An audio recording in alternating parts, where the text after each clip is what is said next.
La prise chère. Et c'est un thème un peu plus nébuleux que d'habitude qui va prendre cher aujourd'hui, puisqu'il s'agit d'une prise chère sur la hype ce matin. Oui. Mais avant tout, je dois soulager mon esprit de quelque chose. Ah bon ? Vous avez un truc qui est pas facile à admettre, que vous savez pas mon propos et que je traîne comme un boulet depuis plusieurs mois, plusieurs années maintenant même. Oula. Bon, vas-y, lâche-toi. Les amis et Martin. Voilà, j'ai aimé Fauve. Oh merde. Oh non. Je sais pas ce qui s'est passé. Je trouvais qu'ils écrivaient bien, qu'ils soulevaient poétiquement des thèmes intéressants, que la forme était originale. Je croyais que c'était cool, moi, putain. J'en ai même la preuve. Ça passait sur Couleur 3. Ah bah du coup, c'est cool ça quand même.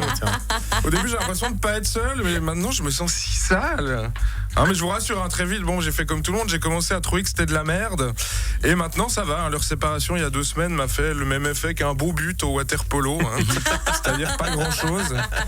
Et je pense que je suis enfin rentré dans le rang de la hype. Ouais. La hype qui a décidé qu'on ne devait pas, qu'on ne pouvait pas aimer Fauve et dont la sentence est irrévocable. Voilà, ça fait du bien. Pardon, il faut encore définir la hype. Alors, je vous donne ma définition. La hype, c'est la dictature du bon goût. Une société de gens qui savent ce qui est cool et ce qui ne l'est pas. La hype, c'est rentrer dans une pièce et sentir immédiatement qu'on fait tache dans le décor. La hype, c'est les grands chapeaux à la Pharrell Williams. Enfin, jusqu'à ce qu'on dise en 2016... Puisqu'on a l'air con l'année dernière avec nos grands chapeaux à la Pharrell Williams. La hype, c'est pas Jeff Panaclock, ça non. La hype, c'était la barbe, mais maintenant c'est la moustache, m'a dit un mec de la hype. Bon merde, pas de la hype. La hype, c'est se chamailler sur quel est le meilleur resto New York alors qu'on n'y allait qu'une fois. La hype, c'est la marque Arme, madame. La hype, ce n'est pas toi, auditeur, parce que la hype n'écoute pas Rouge FM. Alors, je dis ma définition, parce que la hype est relative. Pour moi, par exemple, c'est un mec qui design des trucs. Oh là, qu'est-ce que c'est hype de designer des trucs, putain. Mais ça peut ne pas être la vôtre, de hype. En revanche, on est tous la hype de quelqu'un. Ça, faut pas se leurrer, c'est hiérarchique. Ce qui est ironique, d'ailleurs, c'est qu'au sommet de la pyramide de la hype, qui se réclame quand même tenante du bon goût et de l'intellect, il y a une meuf qui monte son cul à longueur de temps et une espèce de monosomique complètement mégalomane. Alors, cerise sur le gâteau, ces deux-là sont mariés. Kim Kardashian et Kanye West. Wow. Alors, c'est génial. Ils sont cons comme des tables. Mais alors, dès qu'ils lâchent une caisse, alors ça pue dans toute la hype. Faut absolument tout faire comme eux. Comme par exemple, chanter mal. Oui.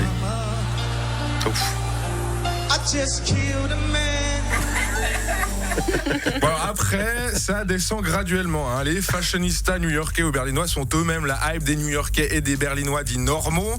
Les new-yorkais et berlinois sont la hype des lausannois et des toutes petites villes de merde dans le genre. Les lausannois sont la hype des valaisans et les valaisans qui sont eux-mêmes la hype de... Bon, c'est là qu'on voit que ma théorie a ses limites, mais vous voyez où je veux en venir.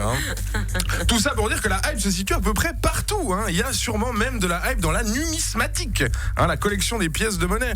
Amis numismates, rappelez-vous de ce connard qui vous a dit un jour « Non mais alors, collectionner les zlotys quand on sait ce qui s'est passé avec la frappe des pièces de 94 à la Banque Centrale de Varsovie.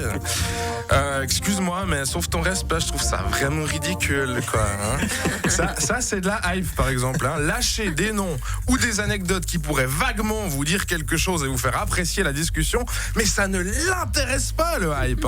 Il s'en fout. Dès qu'il verra une lueur de compréhension dans votre regard, il changera de sujet illico et il lâchera d'autres noms pour que vous soyez à nouveau dans le flou le plus total des choses que seule la hype peut maîtriser. Alors, vernir, voilà une des activités principales de la hype, de ma hype, comme je le disais précédemment. Eux, mais ce qu'ils aiment vernir, cette équipe de hype. Ils vernissent des expos, ils vernissent des galeries, ils vernissent des salles de concert, ils vernissent des hangars. C'est bien simple, ils vernissent tellement de trucs qu'on sait même plus si c'est des peintres en bâtiment ou des connards, les mecs.